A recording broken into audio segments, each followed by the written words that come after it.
Ketanji Brown Jackson made some comments in a COVID censorship hearing last night that have since made waves and started a conversation over where the government's role of power should end when it comes to censorship. And I wanted to chime in because I feel like right-wingers have created this faux belief of censorship that they try to run with so they can then criticize people when they feel like they're not getting their way. And we're going to dive into all of this. But first, let's hear a bit of what Ketanji Jackson had to say. Your view has the First Amendment hamstringing the government in significant ways in the most important time periods.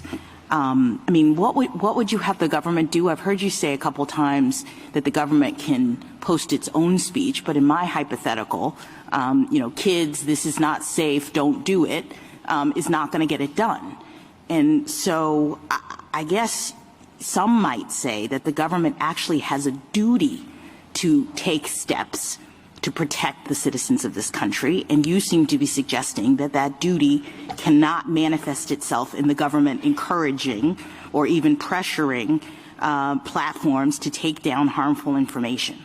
So can you help me? Because I'm really worried about that because you've got the First Amendment operating in an environment of threatening circumstances. Okay, so to start, let's start with what censorship actually is and the threshold in which most people accept it. Because Republicans will pretend that you have to let everything fly.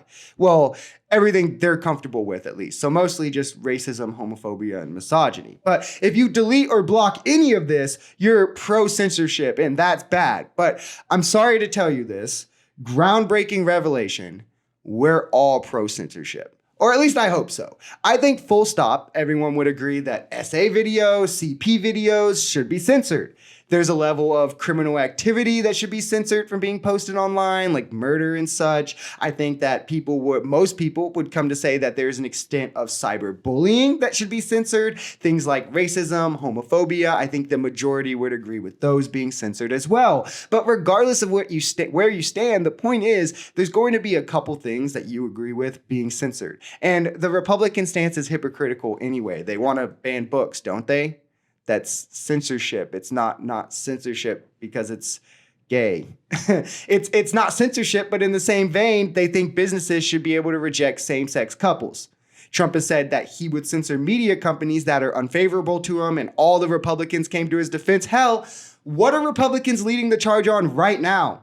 Censoring TikTok. So the first thing that we need to acknowledge is this is a false dichotomy they're creating of censorship and free speech. There is speech that'll be censored, but there's still free speech. It's not one or the other. And secondly, most of us would agree that the role of the government is to protect its citizens. And this is where the censorship of false health information comes into play. And it's what was being discussed in this clip. I think, for one, it's perfectly fine for the government to place censorship and step in and intervene when people are spreading misinformation about health protocols, especially when the facts are clearly bared out like they were with COVID vaccinations, yet people are still spinning the misinformations for strictly political reasons.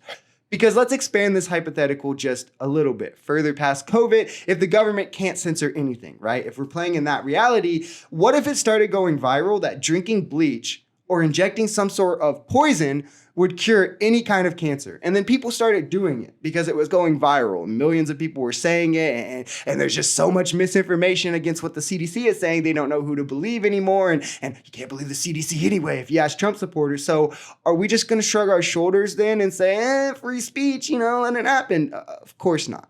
Censorship is necessary, and I'm tired of the party that goes to the utmost effort to censor minority groups and their opinions and their voices, or anyone that they don't agree with, really, then turning around and trying to wield free speech and censorship as some sort of a weapon when they feel like their voices aren't getting heard enough.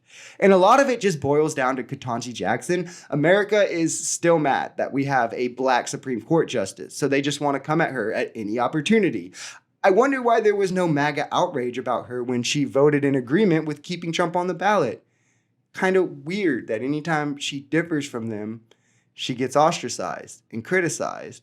But if she goes with them, it's completely fine. If you enjoyed this video, we're Social Society. We're a commentary channel influenced by politics, society, and the economy. We are pretty left-leaning on this channel, but we're open to our right-wingers as well. The biggest thing here is having conversations that get everyone to the bottom of the truth. If that sounds like something that could interest you, consider smashing that subscribe button, leaving us a like, or even commenting on this video. We even have memberships available as low as $3 if you'd like to support, because the only way we become a society is together.